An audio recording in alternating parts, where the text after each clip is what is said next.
Oi gente, bem-vindo a mais um vídeo no canal e hoje a gente vai falar sobre os menores e melhores livros que eu já li. Separei 12 títulos que seriam os meus 12 favoritos. Eu fiz uma seleção bem seletiva porque eu separei aqueles que eu só gostei e aqueles que eu realmente gostaria de reler. Quem sabe levar para algum lugar, uma viagem. Eu penso muito nisso. Será que eu gostaria de levar esse livro para uma viagem? Será que eu gostaria de ler sempre, várias vezes? São esses títulos e são bem fininhos. Então tem títulos aqui de um pouquinho mais de 100 páginas, mas a maioria beirando aos seus 80 e 90 páginas no total. Então eu começo falando já de A Morte de Ivan Ilitch. Eu tenho essa versão da Diary Pen Pocket, foi minha primeira versão, aliás, e eu não vou me desfazer dela. Eu gosto muito dessa edição, gosto da Diary Pen Pocket e pretendo fazer uma releitura, porque eu só li uma vez, mas me marcou muito, porque foi 8, 9 anos atrás, eu era bem novinha, aliás, e me assustou também. Me assustou porque quando eu li isso aqui, eu vi que diante da morte e o sofrimento da morte, como ela é simples. Ela pode ser a mais besta, a mais simples de todas. Depois do acidente doméstico que o Ivan Ilitch sofre, ele acaba então por sofrer ali, diante de tudo que ele fazia com o trabalho, sempre focado muito no trabalho, ele acaba por sofrer a mais angústia até chegar de fato à sua morte e passar por todos aqueles pensamentos mórbidos e tudo aquilo que ele deixou para trás e que ele poderia ter feito diferente também, mas é o livro que eu preciso reler, aliás. Eu quero ver se eu tenho uma outra opinião sobre, depois de tanto tempo, né, depois de quase 10 anos de leitura, e foi meu pioneiro da literatura russa, então não tinha lido nada antes. Meu primeiro Tolstói, meu primeiro russo, depois dele acabei lendo todos os outros, porque literatura russa é quase um esquema de pirâmide, né? Você vai de um para outro e vai subindo. O outro é do Oscar Wilde, Only the People Are Really at Breakfast. Já tinha comentado sobre ele, acho que em algum vídeo comentei mais sobre ele, eu comprei na promoção. Essa ediçãozinha, não se engane, porque ela pode chegar a 50 e 60 reais. Eu sei que ela é pequenininha, mas ela é importada. Mas aqui é a versão Black da Penguin Classics e você pode encontrar outros clássicos também nessa versão, mas esse especificamente do Oscar Wilde só tem no Kindle. Então, se você quiser lê-lo, só dá pra ler por Kindle. E é um livro mais sincero, aliás, do Oscar Wilde. Aqui você vai ver várias frases e pensamentos soltos. Eu até comentei que pareceu o Twitter, porque você vai ver um cara falando sobre a comunicação e a falta de comunicação, a falta de posicionamento que as pessoas têm e também a hipocrisia da imprensa, né? A hipocrisia do jornalismo. E ele fala muito da arte. O que é legal e que eu gosto muito no Wilde é o seu deboche, porque foi um cara muito censurado, né? Por muito tempo, principalmente depois de Dorian Gray. Então ele tem talvez um ranço disso, então ele fala muito sobre a arte, ele nunca deixa de falar sobre a arte, e a arte pode ser considerada por Oscar Wilde quase que tudo, né? Mas é um livrinho muito legal, gente. Assim, é uma pena que não tem tradução, né? Mas pra quem consegue ler em inglês, eu super recomendo. O próximo, esse é um dos melhores de todos mesmo, eu coloco todos esses títulos como os melhores igualmente, mas esse aqui ele acaba passando um pouquinho mais, que é do Rainer Maria Rilke, Carta a um Jovem Poeta. O Rilke, que é de Praga, e eu diria que um dos melhores, se não o melhor, de língua alemã poeta. O Rilke, ele até teve uma carreira militar, mas muito breve, devido às suas questões de saúde. Ele não tinha um perfil para isso e acabou indo para a universidade estudar História e Literatura. E a gente vai conhecer o Franz Capus, não sei se é assim que pronuncia, que é um cara que vai mandar cartas e enviar cartas para falar sobre ser escritor, sobre ser um poeta, com o Rainer Maria Rilke. Então a gente tem aqui um livro epistolar, e é muito, muito, muito interessante, porque você vai ver desde a descrição de um poeta, de um escritor, descrição sobre a vida e principalmente aquilo que eu adoro, que é a solidão. Que, aliás, eu dei uma olhada, eu acho que todos esses livros que estão aqui, eles têm um teor solitário, eles têm algo a ver com a solidão, o que me assusta um pouco, né? Os que vivem mal e de modo falso o segredo, e são muitos, o perdem só para si mesmos, e no entanto o transmitem com uma carta fechada, sem saber. E quando ele fala assim, talvez sejam justamente essas horas em que a solidão cresce, pois seu crescimento é doloroso como o crescimento de um menino e triste como o início da primavera. O que é necessário é apenas o seguinte: solidão, uma grande solidão interior, entrar em si mesmo e não encontrar ninguém durante horas. Se você não leu Raine Maria Rio, que eu espero que você tenha a oportunidade de ler esse livrinho, e eu espero que você sinta a mesma coisa que eu senti durante a leitura. O próximo é O Vento da Noite, de Emily Bronte, a senhora melodramática e gótica. Eu me senti como se eu fosse a terapeuta da Emily Bronte durante essa leitura. Eu gostei muito, aliás. Esse aqui é um livro de poemas, que é uma edição da José Olímpio, que resgatou aí uma edição muito, muito antiga. Então eles refizeram tudinho, e é a tradução do Lúcio Cardoso. Aqui a gente tem ilustrações e tudo mais, mas o que me pegou quando eu li esses poemas é que eu senti como se ela estivesse alucinando e como se ela estivesse quase que delirando enquanto escrevia esses poemas. Não tô falando que é isso, mas é o sentimento que eu tive durante a leitura. Então eu fico confusa porque eu não sei se ela tá angustiada por viver ou está angustiada pela morte, se ela está sofrendo pela morte ou sofrendo por viver, se ela só tá cansada, se ela quer um descanso a longo prazo, se ela tá cansada somente de pensar, de sentir muito dessas coisas. Então parece que é isso, mas a Emily Bronte é suspeita, porque ela tem o seu estilo muito dramático, seu estilo muito melodramático. Eu só tinha lido Morro dos Ventos Uivantes até então, mas daí fomos presenteados com essa belezinha, que eu adorei. Aliás, eu fiz muitas anotações. Já me reprovaram e volto sempre aos primeiros sentimentos que nasceram comigo. Deixo de correr atrás do ouro e do conhecimento para sonhar apenas com maravilhas impossíveis. E foi a partir talvez desse poema que eu entendi que ela estava cansada. Que ela estava cansada de pensar muito sobre uma coisa que seria muito impossível para ela no momento em que ela estava ali. Pode ser que ela tenha sido rejeitada por alguma coisa e ela, tá bom, não vou correr mais atrás, eu vou ficar aqui só imaginando. Ou alguma coisa aconteceu e impediu dela fazer aquilo. Não sei, são N interpretações, mas é isso que eu senti. Excelente livro, também bom pra você levar pra qualquer lugar e ler ou se deprimir. Esse aqui da edição da Globo é Morte em Veneza, de Thomas Mann. Foi o primeiro Thomas Mann e o único que eu li. Eu cheguei a ler até a metade da Montanha Mágica, mas eu parei e meu pai acabou continuando. Mas esse aqui a gente tem uma novelinha que eu acho que se você for procurar uma edição nova, acho que só tem Morte em Veneza junto com outra história dele. Acho que não tem só o Morte em Veneza. Mas aqui então, Morte em Veneza, a gente vai conhecer um cara que vai a Veneza e ele vai se apaixonar platonicamente por um jovem. Então é basicamente isso. Eu sinto que o livro em si, ele não tem um enredo. Ele não tem um enredo muito concreto. Então as coisas vão acontecendo, e o que é mais belo nesse livro é as descrições de sentimentos e descrições de coisas muito simples que vão acontecendo na vida do Gustave, desse personagem. Mas é basicamente ele indo atrás e observando esse jovem que ele tá apaixonado, mas não tem muito contato. Não tem muito, né? Não tem contato entre eles praticamente. Não pense que esse livro tem diálogos, então não vai ser esse tipo de leitura. É muita descrição e muitos parágrafos longos falando sobre, mas é o que me fez, o que me ganhou, né? O que me fez gostar muito desse livro foram as descrições e, mais uma vez, solidão.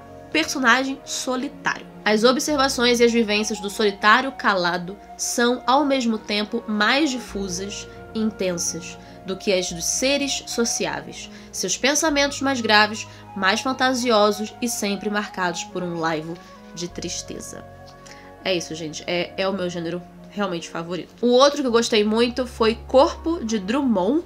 Esse aqui também comprei em sebo, acho que eu mostrei muito rapidinho no vídeo de sebo, e eu acabei deixando passar uma dedicatória que tem aqui, que é muito interessante, que se eu não me engano foi por causa dessa dedicatória que eu acabei lendo, ou que eu acabei comprando de fato o livro, mas é muito belo. A gente tem aqui várias citações sobre verdade e principalmente o corpo, né? Tudo que tem relacionado ao corpo, porque o corpo é a nossa casa, a nossa morada, o corpo é a nossa verdadeira figura. Então todos os poemas que tem aqui, eles têm a ver com a figura do corpo. Mas vamos à dedicatória, que foi uma moça chamada Sueli. A Sueli, no dia 24 de março de 1988, ela disse assim: Ana Carolina, deixo aqui uma mensagem que para mim é de grande valor. Liberdade não é fazer tudo o que se quer, mas fazer as coisas na hora certa. Eu achei isso muito legal. Eu não sei se essas duas pessoas, a Sueli e a Ana Carolina, estão vivas, né?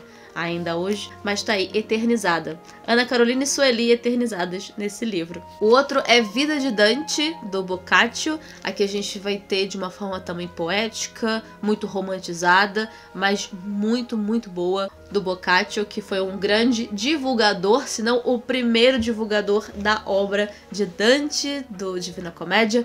E a gente não tem só o aprofundamento do Dante aqui, da sua vida, da sua construção também da obra, mas principalmente da defesa da poesia, do que era a poesia antes e depois de Dante.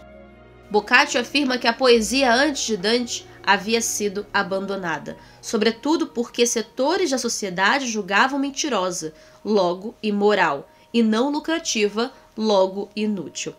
No entanto, graças à grandeza da obra dantesca, a poesia havia ressuscitado. Será que ele gostava do Dante? Ele não só defendeu a poesia, mas ele defendeu também Dante. Então isso que eu achei incrível.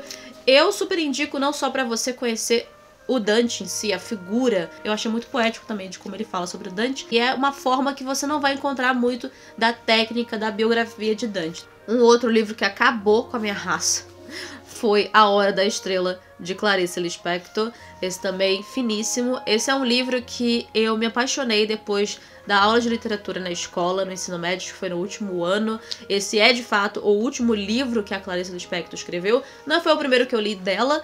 Eu li Perto do Coração Selvagem, também na época da escola, que eu tive que fazer um trabalho e apresentar esse trabalho, mas não gostei dela ali de imediato, né? Porque a gente tinha muito aquela imposição, aquela pressão de ler os livros de escola. Então eu acabei, de fato, gostando de A Hora da Estrela no momento que o professor contou. E é muito interessante porque a forma como a pessoa conta, ela acaba modificando seu pensamento sobre a obra. Então eu tinha um pensamento sobre a Clarice Lispector, depois de conhecer um pouco mais sobre essa obra, eu acabei mudando a minha opinião, e depois fui lendo outros livros dela. Aliás, eu preciso ler um pouco mais Clarice Lispector. Eu leio muito dos contos dela, mas não dos seus romances. Mas então a gente tem A Hora da Estrela sobre a Macabeia. E é muito triste, Macabeia, mais uma outra personagem solitária. E a gente conhece a história da Macabeia através de um narrador chamado Rodrigo SM. Ela é uma datilógrafa de Alagoas e ela vai pro Rio de Janeiro viver novas experiências. Mas, gente, tem um fim muito trágico. Parece que é muito simples, é muito vão, parece que a vida é muito besta, parece que a vida é muito rápida, é muito passageira. Então, pra mim, naquela época, esse livro me tocou muito e é um livro também que eu precisaria reler. E é outro que eu coloco como favorito justamente pela minha experiência que eu tive com ele. Se você não leu A Hora da Estrela, tá na hora de mudar isso, sério, vale muito a pena você conhecer. E o outro, mais um autor que já apareceu aqui, que é Tolstói, não tinha como não colocar Cupom Falso. Foi um dos melhores que eu já li, e essa é uma edição nova desse ano mesmo. Já falei sobre esse livro aqui no canal, já falei no Instagram também. Mas o Cupom Falso é mais uma daquelas histórias que elas começam com uma coisa muito boba e depois vira uma bola de neve. Ela vai tomando proporções muito diferentes do que aconteceu no início. Então é quando a gente lida com a origem de algo que não tem nada a ver com o que ela se tornou depois. Então a gente vê sim esse cupom falso, que um jovem, ele faz a falsificação desse cupom e troca por dinheiro, e acaba que depois disso o cara descobre que a esposa dele foi enganada por esse jovem. E aí toma proporções gigantescas, que levam a questões políticas, que levam a questões de pessoas ricas contra pessoas pobres, e muita morte, e também redenção, né, como Tolstói colocava nas suas obras, assim, é dividido em duas partes, mas o título em si do livro, ele coloca como o cupom falso, não só a questão do cupom, mas a falsidade e a hipocrisia de tudo, das facetas que a sociedade ela tem. Então ele usa o princípio de tudo que começou a partir daqui e também o conceito metafórico da sociedade. É incrível.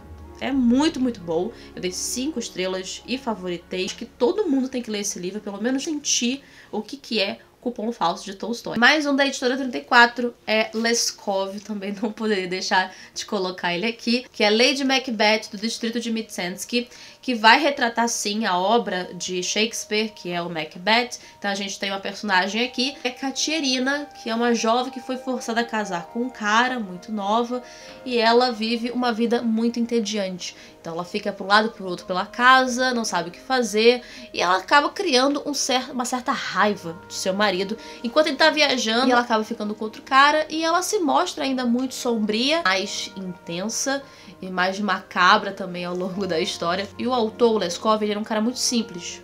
Ele não era um cara, ele era contemporâneo também ali na época de Dostoiévski, Tolstói. Um cara que conhecia muito os campos, então ele conseguiu traduzir isso, né? Pegar as pessoas mais simples e colocar nos seus textos, deixar uma coisa mais realista. Mas pra mim, uma das cenas que eu mais gosto, eu sei que tem muito sangue, eu sei que ela mata o seu marido, eu sei que depois disso vai ser cada vez pior, mas é justamente aquela questão da solidão. Né? De novo, a gente vê uma personagem solitária, e até comentei no vídeo que eu falei sobre 7 Veredas de Solidão, como os outros livros aqui que foram mencionados, mas como que a solidão, cada um lida com ela, mas será que a gente pode ser moldado por ela também?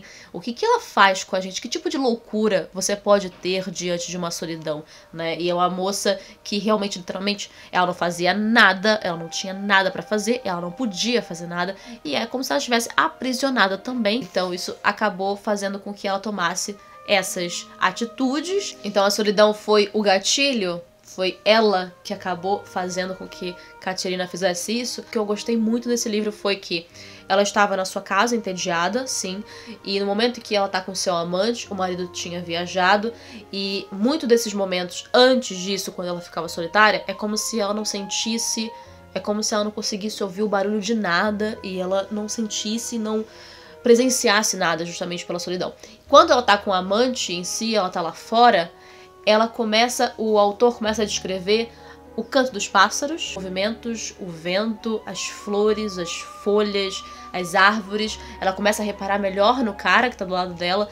Então parece que naquele momento, quando ela sente a presença de vida ao redor dela, ela não está mais entediada. Ela realmente está viva, ela realmente está fazendo algo que ela sente que está fazendo algo de útil agora, que pela primeira vez ela está vivendo. O que é triste, porque tudo isso depois vai causar coisas terríveis, né?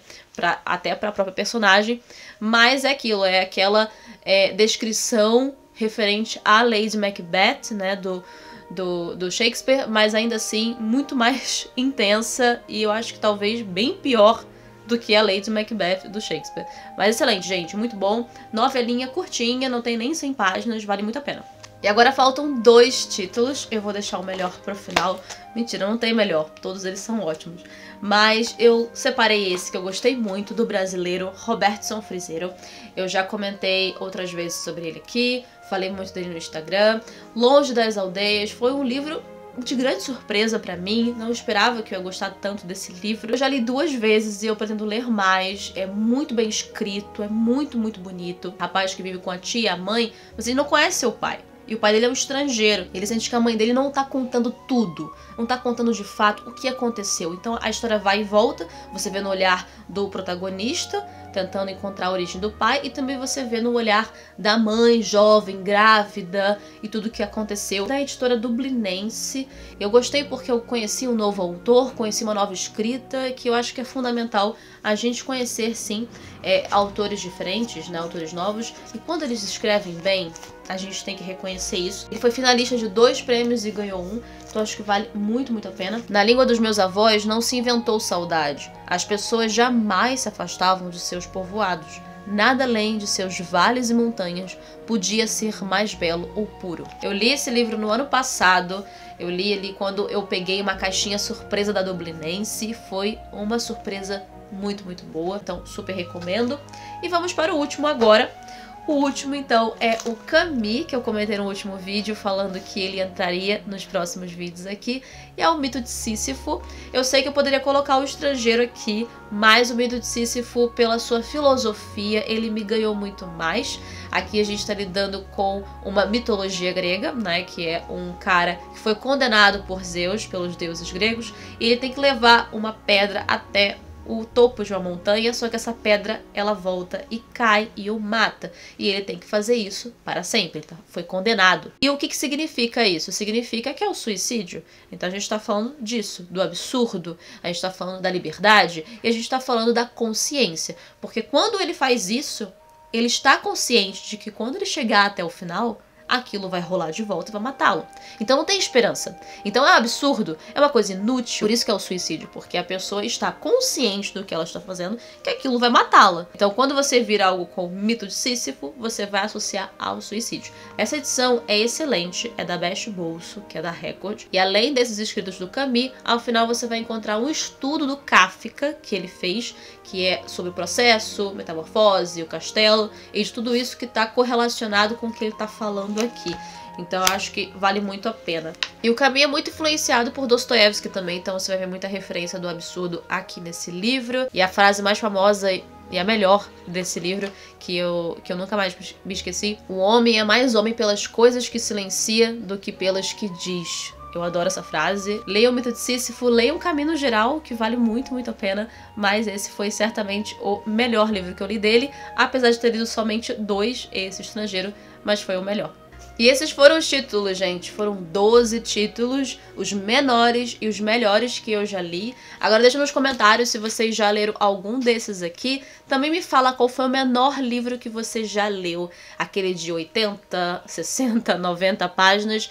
Mas principalmente aquele menor livro que te impactou.